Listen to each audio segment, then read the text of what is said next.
not so exciting, but my first kind of experience with the more tropical maladies that can happen when you live on the equator. So I've been living in Indonesia for more than 4 years, and I'm married to an Indonesian woman, and my family here is all Indonesian. So I live in the community, and I've been lucky. I haven't had the crazy things that people talk about. I haven't had a lot of problems with diseases or anything like that, or um, even like food poisoning hasn't been an issue in 4 years. So it's been pretty easy on me. But like, so it was like a normal little thing, and I felt like it was getting, it was like a normal little thing, and I felt like it was getting itchy, but I don't remember really scratching so much because I'm not a person that scratches. I have lived in places where you get bit by mosquitoes or whatever, and you just live with that. But then, as time progressed, over a week or so, I noticed that the bump on the back of my neck was getting larger, and eventually really large and painful, super painful. So this big bump on the back of my neck started to get so painful I couldn't sleep at night because laying with my neck on the pillow, my head on the pillow was extremely painful. And that didn't scare me so much, but the next thing that happened after a few more days of this really painful swelling going on, I ended up looking at my pillow in the morning and I had a lot of blood on the back of my pillow. And I alerted my wife to this. And Prissy, my wife, said, "Okay, you need to go to the doctor." And I'm like, "Yeah, I need to go to the doctor." So, next thing was just going to the hospital, regular visit. Actually, scheduled an appointment with a dermatologist because I still kind of thought it was either ingrown hair or pimple or whatever. But the night before I was to go to the doctor, my wife actually took a picture of the back of my neck. And that's when I became really alarmed because it wasn't a bump, it was an abscess, and it was like huge. It was about the size of a coin, crater, a lot of gnarly stuff going on in there, a lot of blood and everything. And that swelling and pain was increasing, it wasn't decreasing. So when I got to the doctor, she took off the band-aid that I had on there, and she said, "Oh yeah, this is pretty bad, whatever." And she had me lay on my side, and she cleaned the wound back there, the abscess. And when she cleaned it, it was the most painful thing that I've experienced in a long time. And I've had broken bones. I've actually, in the military, had some severe injuries. This was really, really painful. I would show you, but it's all covered up. I mean, there's nothing really to show you.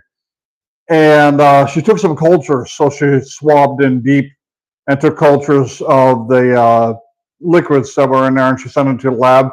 And those cultures turned out to be a staph infection, a staphylococcus, staph infection caused by insects. So I ended up having insect bite, and I'm going to say hi to Raylonda. But the reality is, I didn't think anything about it because an insect bite shouldn't be a big deal, but this became really infected.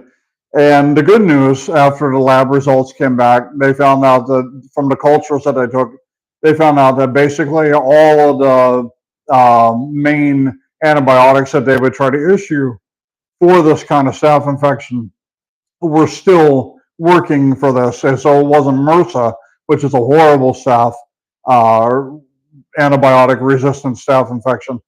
And yeah, so I got medication, and I've been back to the doctor a few times now. It's going to take me another week and a half or so probably to kind of heal back up.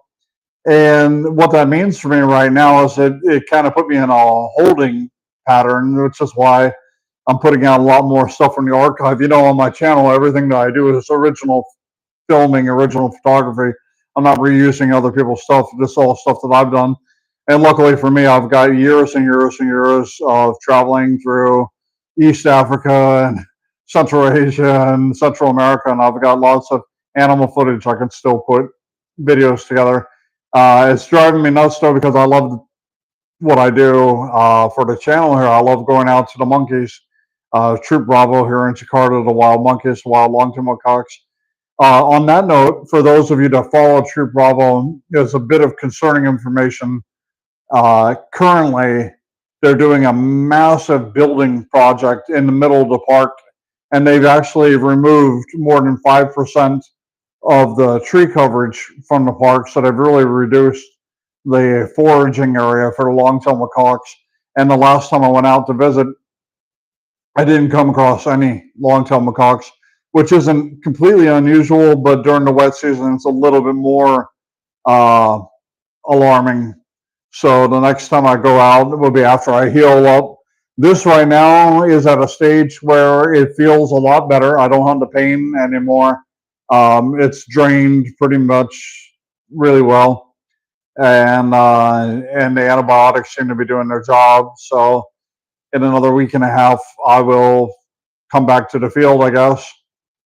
And am I feeling good? Yeah, right now I'm feeling okay. I have my normal. So those of you that don't know me so well from the channel, whatever, I am disabled.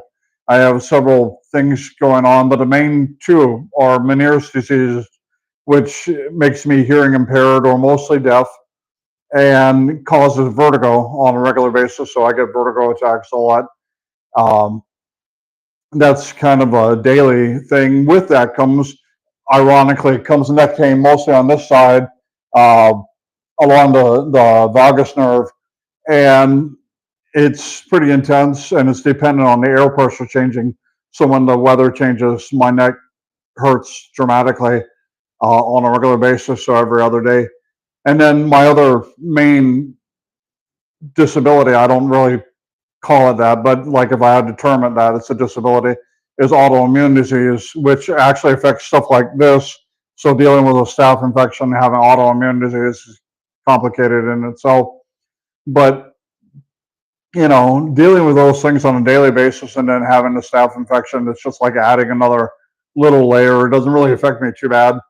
And especially now that the pain is reduced heavily, I feel well enough to sleep, and it's getting that nightly sleep that's really going to help. In the beginning, when the staph infection was untreated and I had the giant abscess and everything, the pain was just too much. I would wake up every hour on the hour. I couldn't stay asleep. If I turned even a little bit, it just created so much pain. So the lesson here, kids, is if you live in a tropical environment or semi-tropical environment, be aware that any bug that bites, not just mosquitoes, but any bug that can bite you, even an ant, can carry Staphylococcus bacteria. They can carry staph. And you can get a staph infection very easily from an insect bite, which is where mine came from. You can get staph from handling raw fruits and vegetables, and then scratching, something, it becomes infected. You can get staph from a lot of different mediums. A lot of things will transfer staph. Staph bacteria is really good at living outside of the body, at least for a limited amount of time. So you just got to be careful with that. I am on the mend, and in the interim, I'll be working on archival footage. So I will put out stuff with orca whales because I filmed a lot of killer whales when I lived in the Pacific Northwest for many years. I will put out manatees, Florida manatees, and stuff like that over the next week and a half. And then as soon as I'm healed up, I need to get back to the monkeys. I need to get back to Troop Bravo. Like I said, I'm very concerned for them right now. They are doing a big construction project within the park. The park is only 1 kilometer long, and it's a ½ kilometer wide. So this project is actually taking up a lot of area where the monkeys normally would forage for their natural foods. So it's a lot of trees that are gone now. And yeah, I didn't see the monkeys last time I was there at all. I was there for 2.5 hours, saw no signs of them. That makes me a little concerned. So yeah, I need to get back to Troop Bravo and figure that out. And then the next thing coming up very soon is I'm going to basically, I've been doing a lot of riding around looking for urban wildlife. I'm going to start including the viewers in that. So rather than just showing you the animals that I'm looking for, I'm also going to show you the people that I talk to. I'm going to take you on my journeys with me and start to go out of my comfort zone, because as a deaf, hearing impaired person, as somebody who does not speak fluent Indonesian, I have a lot of anxiety about talking to people, but I will muddle through it, and I will show you those conversations. And as I meet people, you can see how it goes when I talk to people here in the local area and ask them about the animals that they see. Because around me in this neighborhood alone are water monitor lizards, fruit bats, fish in the canal, lawak, which is palm civets. Um, yeah, I mean, lots of amazing wildlife in this urban environment. Jakarta was just named the largest city on earth. 42 million people live here. And ich liebe miracle. This is a girl to me. I live here. I was born in Germany, by the way, so grüß dich. But anyway, that's the update. Massive staph infection now on the mend. I'm happy to say that I've got good medical care here in Jakarta, and like I said, it's just another week and a half until I can get back into the field and start doing stuff with my e-scooter, where I do my driving around, and I film the local urban wildlife. I've been making some changes to it so that, like I said, I can record more of me interacting with the people that I come across. So anyway, everybody take care. Thank you for joining in, and look forward to my next video. It will be on orcas, killer whales from the Pacific Northwest, and there will be a long format video, not a short. So look forward to that. See y'all later. Stay nature aware.